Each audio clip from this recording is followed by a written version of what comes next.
Bonjour, bonsoir à tous, je suis Nausea the Streamer sur Twitch. Il y a pas longtemps, j'ai fait le chapitre 2 de Deltarune sur Twitch. C'était super, vraiment, j'ai adoré le jeu.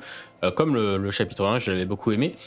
Et j'aimerais faire quelques vidéos sur YouTube. Alors, on va voir comment je m'en sors parce que je sais pas, je suis peut-être trop feignant ou je n'ai pas assez de motivation. Mais en vérité, sur Deltarune, il y aurait de quoi faire énormément de vidéos parce que vraiment il y a un lore qui pose énormément de questions. Je pense qu'on pourrait parler d'énormément de sujets, donc on verra. Je ne promets rien. Déjà Deltarune, comment vous préférez le dire? N'hésitez pas dans les commentaires à me dire comment vous préférez que je prononce le jeu. J'aime bien le dire Deltarune, mais Deltarune ça sonne également bien, ne vous inquiétez pas. Il n'y a pas de match dans la vidéo. Et aujourd'hui, j'aimerais parler de la fameuse fin du chapitre 2, comment je l'interprète et comment vous l'interprétez. J'aimerais que ce soit un échange cette vidéo, n'hésitez pas à me dire dans les commentaires comment vous interprétez cette fin, qu'est-ce que vous imaginez pour le chapitre 3. Personnellement, je pense que le chapitre 3, ça va commencer à puer dans le sens où des choses pas positives vont arriver, quoi. Cette fin, vraiment, ne promet rien de positif à mon sens, donc on va parler de ça avec les images.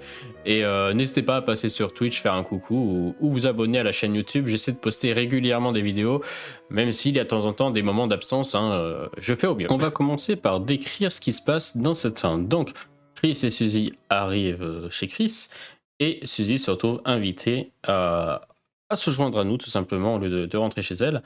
Première chose particulière qui arrive, c'est que dès que Suzy arrive dans la maison, vraiment dès qu'elle arrive, elle fixe le plafond avec les yeux grands ouverts, comme si il y avait quelque chose, tout simplement au plafond, quelque chose d'important qui l'intriguait suffisamment pour que, alors même que les gens parlent, elle continue à fixer ce plafond. Vous voyez bien à l'écran. Il n'y a absolument rien de spécial sur ce plafond, donc c'est assez étrange parce que je ne crois pas que ce sprite ait été utilisé ailleurs dans le jeu. Donc s'il a été dessiné et mis dans le jeu, c'est bien qu'il a une raison. Du coup, c'est assez étrange de voir que Suzy fixe le plafond pendant un bon moment avant de reprendre la conversation comme si de rien n'était. Donc, premier truc assez étrange. Ensuite, Toriel et Suzy commencent à préparer une tarte, pendant que Chris va se laver les mains. Au moment où il se lave les mains, il perd à nouveau le contrôle, comme ce qui s'était passé dans le premier chapitre, où on peut le voir avec ses yeux rouges et sortir un couteau. Cette fois-ci, alors qu'il se lave les mains, il se fait à nouveau retirer son âme par la chose ou la personne qui sommeille en lui. On se fait enfermer dans le placard, parce que le cœur, c'est nous le joueur. Et ceux qui contrôlent Chris, eh bien, part par la fenêtre.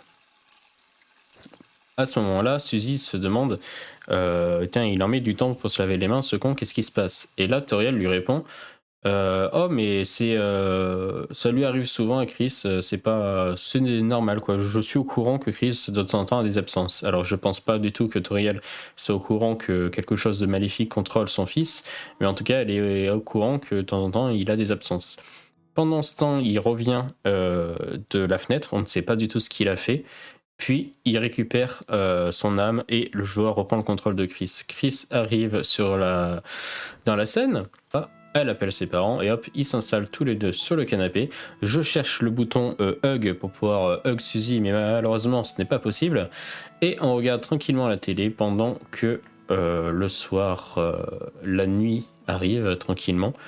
On discute, puis Suzy finit par s'endormir assez rapidement et on s'endort à notre tour.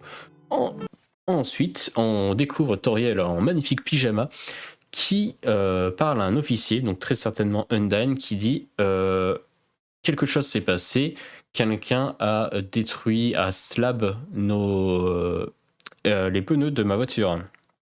Donc c'est assez flippant. Elle n'est pas du tout au courant que c'est son propre fils qui a fait ça, mais voilà, quelqu'un rôde autour de la maison, mais elle n'a pas capté que c'était Suzy. Que c'était Chris, n'importe quoi. Elle rejoint ensuite son canapé et finit par s'endormir. Alors que tout le monde dort, Chris perd à nouveau le contrôle, se fait retirer son âme à nouveau et se retrouve au milieu de la scène. Il allume la télé, c'est assez étrange, il entrouvre la porte, j'avais oublié ce détail, et on le voit sortir un couteau qui n'a pas l'air d'être le même que dans le chapitre 1. Des petits sentiments apparaissent, ces petits sentiments rappellent les Darkners. Donc est-ce que il se débarrasse des Darkners, est-ce qu'il les utilise? On ne sait pas trop. Il a l'air de les utiliser comme énergie à implanter dans son couteau. Et il frappe le sol, éclairant extrêmement la scène. Je ne comprends pas pourquoi ce tutoriel ne se réveille pas à ce moment-là. Il y a un gigantesque faisceau de lumière qui apparaît, mais ce faisceau de lumière devient très rapidement noir. Et on peut voir que de la fumée noire émane de l'endroit qu'a poignardé Chris. Et cette fumée noire recouvre le plafond, puis de petit à petit recouvre l'entièreté de la scène, alors que Chris remet son âme dans son corps. Ensuite, on voit apparaître juste simplement l'écran de la télé grisonnant sur lequel un sourire apparaît. Ce sourire est selon moi celui de Chris et pas du tout celui de Gaster ou autre, parce que tout simplement dans la route génocide, on peut voir à un moment que Chris sourit du mal qu'il fait à Noël. Et je pense que c'est un easter egg à cet easter egg, tout simplement. Donc je pense que c'est le sourire de Chris et pas autre chose. Alors comment interpréter cette scène? Eh bien, difficile à dire. Déjà, la première chose, pourquoi Chris est allé... Enfin, Chris. Ce qui contrôle Chris, pourquoi cette chose est allée détruire les pneus de la voiture? Parce que dans tous les cas, si Chris ne veut pas que les personnes puissent partir, ben c'est un peu raté, parce que les premiers voisins de Toriel sont à 10 mètres d'ici. Donc, assez étrange. Je sais pas pourquoi avoir percé ces pneus, c'est un peu bizarre. Mais bon, c'est pas le plus important. Le plus important, c'est ce qui se passe à la fin. De ce que je comprends, ce qui contrôle Chris vient d'ouvrir une fontaine des ténèbres dans le Light World. Ce qui est très inquiétant pour la suite. Donc si c'est réellement le cas, la suite va se passer tout simplement à l'intérieur du Light World. Peut-être que le fait d'avoir ouvert une fontaine des ténèbres dans le Light World va pouvoir faire apparaître les Darkners chez nous. Mais dans ce cas-là, comme ce qui est arrivé à Lancer et Ruxluxlu, ils vont finir par se transformer en pierre. Donc, je ne sais pas. Je ne sais pas trop quoi attendre du troisième chapitre. Mais en tout cas, voilà, ça sent pas bon. Il va se passer des choses, je pense... Je pense qu'on commence à entrer dans le vif du sujet et que les choses sérieuses, les choses graves vont débuter dans le chapitre 3. Mais il y a beaucoup trop d'informations en fait. Je pense qu'il faudrait faire 4000 vidéos sur chaque détail parce qu'il y a énormément de choses. Le lore a l'air très complet, très complexe. Et je pense qu'il y a beaucoup de façons différentes d'interpréter les choses, ce qui rend l'œuvre super intéressante. Mais voilà pour ce que j'ai compris de la fin du chapitre 2, une fontaine des ténèbres est apparue dans le Light World. Et donc ça pue.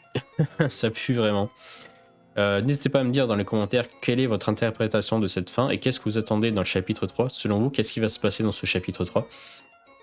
On se retrouve prochainement. Je vais essayer de refaire des vidéos de temps en temps sur Deltarune pour qu'on parle ensemble du lore, parce que bien ça m'intrigue beaucoup et j'ai hâte de jouer au chapitre 3 tout simplement.